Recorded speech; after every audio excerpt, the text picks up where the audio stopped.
অসৎ কি হাঁটতে চলেছে ভারত থেকে? হারা জিতার হচ্ছে আল্লাহর হুকুম, কি বুঝলেন?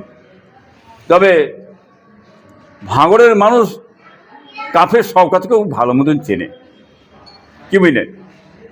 অতএব ওই শওকতকে জাহান্নামে পাঠাবার জন্যে অভিষেক পাঠিয়ে দিয়েছে রয়্যাল বেঙ্গল টাইগারের মুখে, কি বুঝলেন?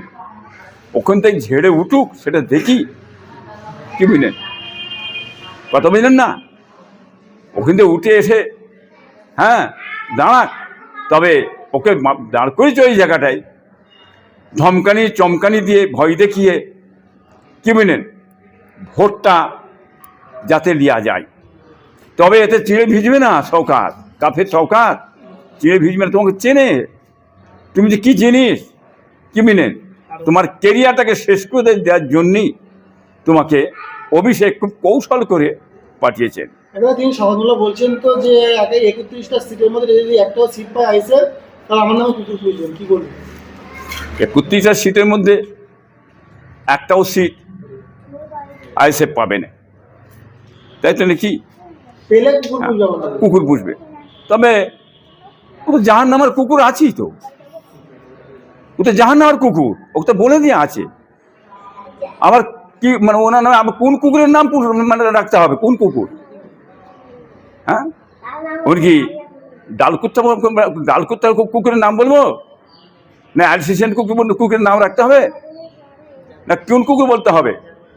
হ্যাঁ, তবে এইবারে মনে হচ্ছে আমার ওনার নামে সোর এই কথাটা লিখে দিলে মনে হচ্ছে উনি খুব খুশি হবে, এটাই বলে মনে হচ্ছে। কেন এই কুকুর বলে হচ্ছে না, এবারে শুকর দিতে হবে, কি বুঝলেন? শুকর রাখলে উনি খুশি হবে, কেন কুক তো হয়ে আছে, একটা নামের দরকার খিঞ্জির, ওনার নামটা এবারে খিঞ্জির দিলে দেখেন উনি তাহলে খুশি হবে বলে মনে হয়। তবে যতই তুমি লাফালাফি করো, হুড়োহুড়ি করো, হ্যাঁ, মমতার কপালে কিন্তু ভাঁজ পড়ে গেছে শওকত, তুমি যাওনি। আর তুমি হেরে যাচ্ছে, তুমি জেনে গেছো, আমি হেরে যাচ্ছি। তুমি আপ্রাণ চেষ্টা করো কী করে চুরি করে, চামারি করে, গুন্ডামি করে, তুলাবাজি করে, রাস্তা থেকে লরি পাল্টাই করে এবং গণনার জায়গায় অফিসারকে দিয়ে কী করে সে জায়গায় ভোটে চুরি করে নেওয়া যায়, সেই পাঠশালায় তুমি পড়তে শুরু করে দিচ্ছ, আর সেই জ্যাকেটটা তুমি করছো। তা বাংলার মানুষ কিন্তু মনে রেখে ঘুরে গেছে, এখন সে জিনিস আর নেই এখন, কি বুঝলেন? সেটা বাংলার মানুষ ধরে ফেলেছে। যে ক্ষতি করেছে, যে সর্বনাশ করেছো, মার পিট খুন খারাপি লুট দাঁড়া যে করেছো, আজকে সেই ক্যানিংয়ে হ্যাঁ যে দাঁড়িয়েছে আপনার আরাবুল, কি বুঝলেন, আরাবুল সাহেব যে দাঁড়িয়েছে, আজকে তুমি ঘুমোতে পারছো নাকি আরাবুলের জন্য? যে আরাবুলকে তুমি বেইজ্জতি করেছো, যে আরাবুলকে তুমি ক্ষতি করেছো, যে আরাবুলকে পলিসি করে আজকে তাকে তুমি জেল খেটিয়েছো, যে আরাবুলকে পলিসি করে তুমি আজকে মানে তার মানে ইয়ে শেষ করে দিয়েছো, এইবারে সেই আরাবুল তোমার জায়গায় যে হাজির হয়েছে, যে জায়গায় তুমি হেরে গেছিলে, ওই ক্যানিংয়ে হেরে গেছিলে আগের বারে, মেরে পিঠে চিন্তা করে নিয়েছে, এবারে কি করে নেবে তুমি?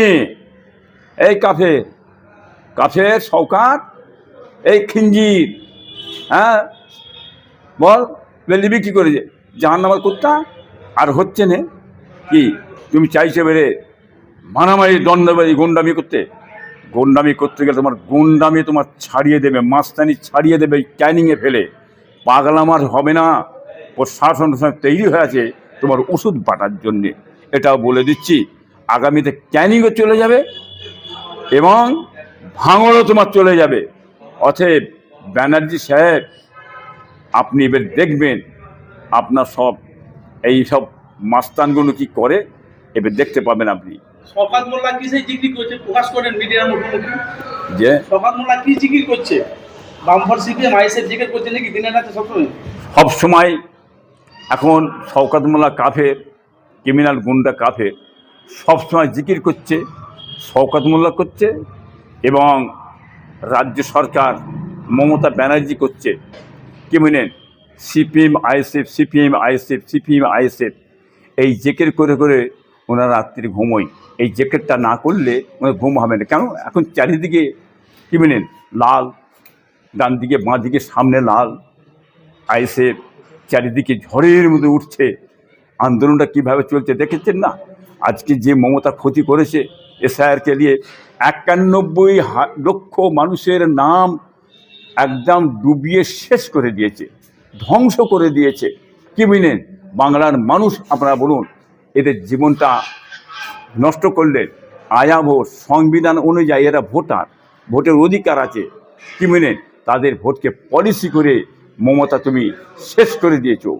এর মার কিন্তু হবেই, খোদায়ের মার দেবী আগামী ইলেকশনে তার জবাব দিয়ে দেবে আপনি কি করেছেন। আপনার ভাইপো কাসেম সিদ্দিকী উনি বলছে পশ্চিমবাংলা আনাচে কানাচে বহু জায়গায় ঘুরেছি, পশ্চিমবাংলা বাইরে ঘুরেছি, কিন্তু এরকম মমতা মতো নেত্রী আমি জীবনে কোনো জায়গায় কোনোদিন দেখিনি। সেটা কিন্তু সোশ্যাল মিডিয়ায় ব্যাপকভাবে ভাইরাল চলছে। কিন্তু সেটা আমার ভাইপো মুখেতে বললে হবে না, উনি যেটাই ঘুরে যাক।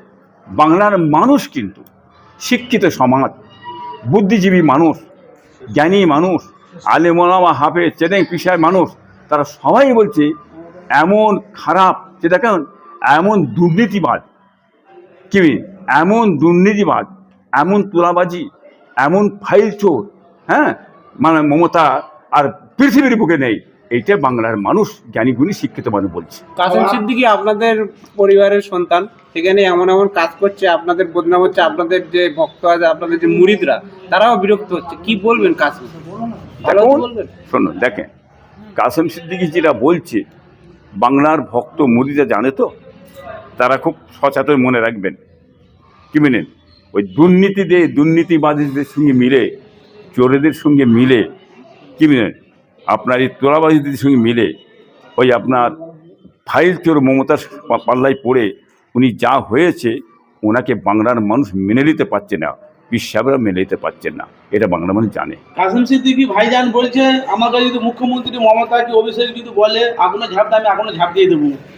আর পীর পরিবারের সন্তানে একজন মাথায় টুপি, একজন মাথায় টুপি নেই, দুটো পীর যারা রাজনীতি ময়দানে। আপনি কি এটা কোন নজরে দেখছেন? আগুনে ঝাঁপকে পড়ে মরাটাতে হারাই মত হয়ে যাবে।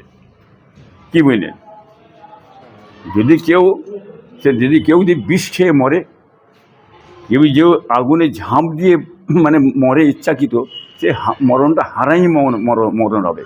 এটা হয়তো জানা নেই আমার ভাইপো কাসেমের, হয়তো মানে এই রাজ্য সরকারের তোলাবাজি, গুন্ডামি, কি বুঝলেন, চোর, কি বুঝলেন, ফাইল চোর, আপনার চাকরি চোর, এর পাল্লায় পড়ে আমার ভাইপোটা একটুখানি কথাবার্তা স্লিপ কাটছে, উল্টো পাল্টা বলে ফেলছে, যাতে না বলে।